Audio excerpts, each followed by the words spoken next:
नमस्कार, national media news agency में आप सभी का बहुत बहुत स्वागत है। मैं हूं आपके साथ भावना।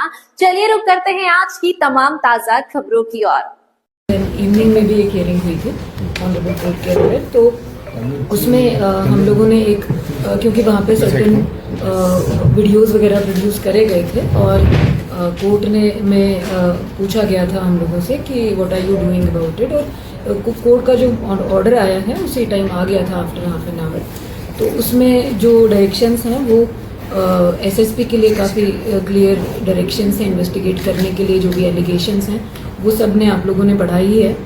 तो कोर्ट ने जब ये क्वेरी करी थी कि इसमें फर्दर क्या क्या हो सकता है डिस्ट्रिक्ट इलेक्शन ऑफिसर की ओर से, तो हम लोगों ने कोर्ट को वो जो भी लीगल प्रोविजंस अवेलेबल है, क्योंकि जो नियमावली है जिला पंचायत अध्यक्ष उपाध्यक्ष के चुनाव की, उसमें काफ़ी क्लियर नहीं है इस तरह के कंडीशंस को लेकर, वो बड़ा समरी में है। तो उसके क्रम में एकमात्र जो गाइडलाइन बचती है वो 2019 की एक रिट पिटीशन है। ऑनरेबल हाईकोर्ट के डायरेक्शंस हैं, वो काफ़ी विस्तृत डायरेक्शंस हैं। उसमें लॉ एंड ऑर्डर सिचुएशन और बहुत सारी सिचुएशन के बारे में क्या क्या स्टेप्स लिए जा सकते हैं वो काफ़ी क्लियर करा गया है। तो उसी के क्रम में जो एक ऑप्शन अवेलेबल था, तो वो हम लोगों ने कोर्ट को सजेस्ट करा था कि district election officer can send a report to आयोग फॉर रीपोलिंग, और उसके बाद आयोग जो भी दिशा निर्देश देता है तो फर्दर जो डीओ है उसके हिसाब से प्रोसीड करेंगे। तो ऑनरेबल कोर्ट ने काफ़ी क्वेरीज करी थी कि आप कितनी देर में रिपोर्ट भेजेंगे, तो हम लोगों ने कमिट कर दिया था टाइमिंग के बारे में भी। और जब कोर्ट की प्रोसीडिंग कंप्लीट हुई और ऑर्डर आया वहाँ से, तो ऑर्डर में स्पेसिफिक निर्वाचन प्रक्रिया को लेकर कोई डायरेक्शंस नहीं थे। जो ऑर्डर आया था ऑनरेबल कोर्ट का, स्टिल बिकॉज हम लोग कोर्ट में प्रेजेंट थे और मौखिक रूप से काफ़ी सारी चर्चाएं वहाँ पर हुई थी, तो उसके बाद एक डिसीजन लिया गया कि ये जो भी पूरा एलिगेशंस हैं, वीडियोस हैं और जो भी एविडेंसेस जो रखे गए हैं ऑनरेबल कोर्ट के सामने, जिन पर जो ऑनरेबल कोर्ट है उन्होंने चिंता भी व्यक्त करी है, तो हम लोग उसके बारे में एसएसपी से एक रिपोर्ट लें। तो हमने एसएसपी को एक पत्र भेजा था एडमिनिस्ट्रेशन की तरफ से कि इसके बारे में एक कोई रिपोर्ट दे दी जाए।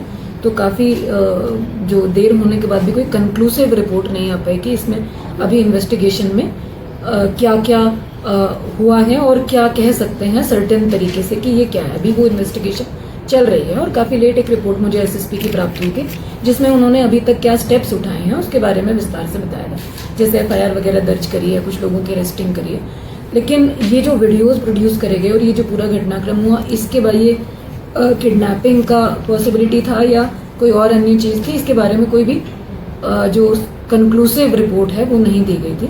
फिर भी हमने आयोग को एक सारा तथ्य लिखते हुए और कोर्ट की जो प्रोसीडिंग्स है उसको लिखते हुए आयोग को एक पत्र भेजा था यहाँ से, जिसमें हमने आयोग से दो बिंदुओं पर दिशा निर्देश मांगे थे कि क्या हम whether to proceed further as per the procedure prescribed in guidelines और गो फॉर रिपोर्ट।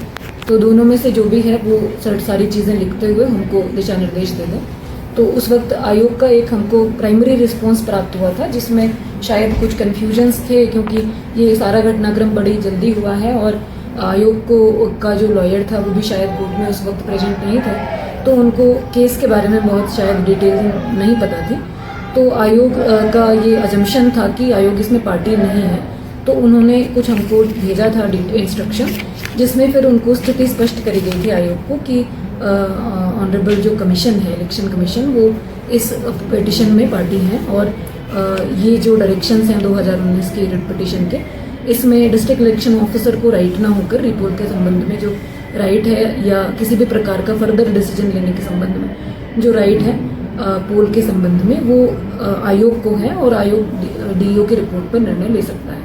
तो आयोग ने हमको फिर एक कम्युनिकेशन दोबारा भेजा था, जिसमें उन्होंने हमें डायरेक्शंस दिए थे कि जो जिला पंचायत अध्यक्ष और उपाध्यक्ष नियमावली है उसके अंतर्गत जो जिला निर्वाचन अधिकारी के अधिकार हैं, आप उसके तहत जिला निर्वाचन अधिकारी हैं, आप उसके तहत प्रोसीड कर सकते हैं। और क्योंकि कोर्ट ने इसमें किसी भी प्रकार के प्रतिबंध नहीं लगाए हैं मतदान प्रक्रिया पर, तो आप एज पर नियमावली डिसीजन ले सकते हैं।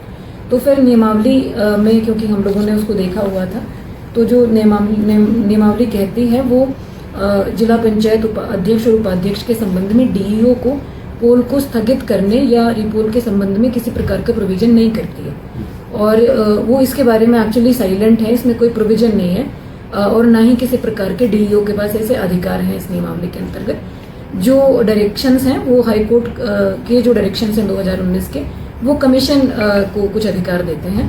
तो फिर हम लोगों ने ये डिसीजन लिया, हमने कमीशन को इसके बारे में अवगत भी करवाया और हमने एक ऑर्डर यहाँ पे पारित किया। ये डिसीजन लिया क्योंकि सुबह से 9 बजे से पूरा का पूरा पोलिंग स्टाफ जो है वो रात के 12 बजे तक वहीं पर बैठा हुआ था और जो वीडियोग्राफी है वो पूरी प्रक्रिया की हुई थी। सीसीटीवी भी अंदर था, फोर्स लगी हुई थी, इलेक्शन कमीशन के जो ऑब्जर्वर हैं वो भी अंदर बैठे हुए थे। तो इनसाइड द पोलिंग स्टेशन कोई घटना भी नहीं हुई और इनसाइड द पोलिंग स्टेशन किसी प्रकार का कोई व्यवधान भी उत्पन्न नहीं हुआ।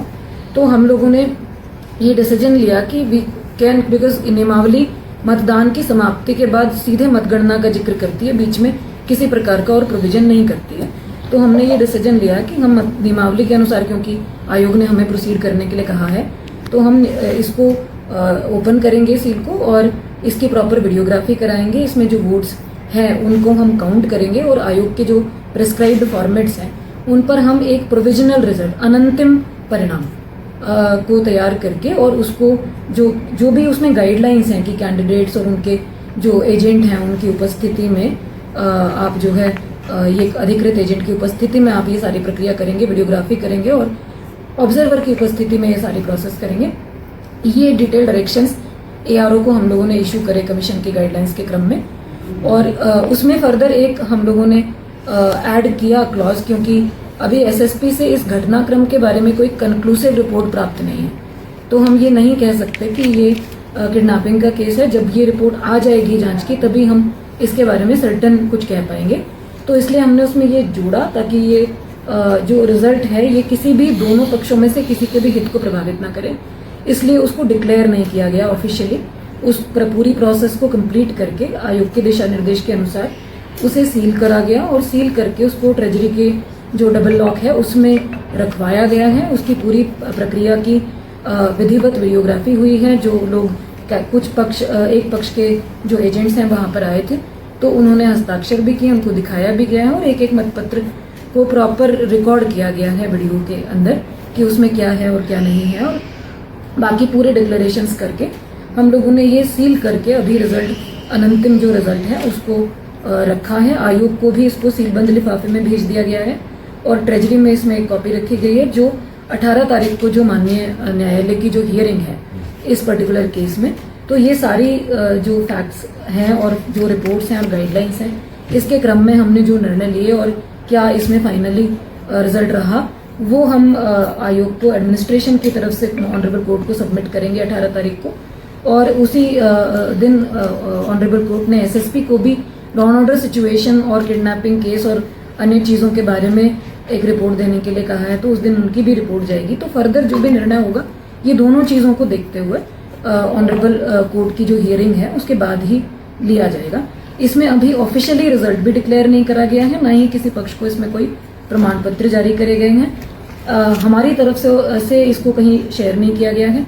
Only the candidate and the authorised agent जो आयोग की गाइडलाइंस के अनुसार परमिटेड हैं at the time of counting, तो उनके हस्ताक्षर लिए गए हैं।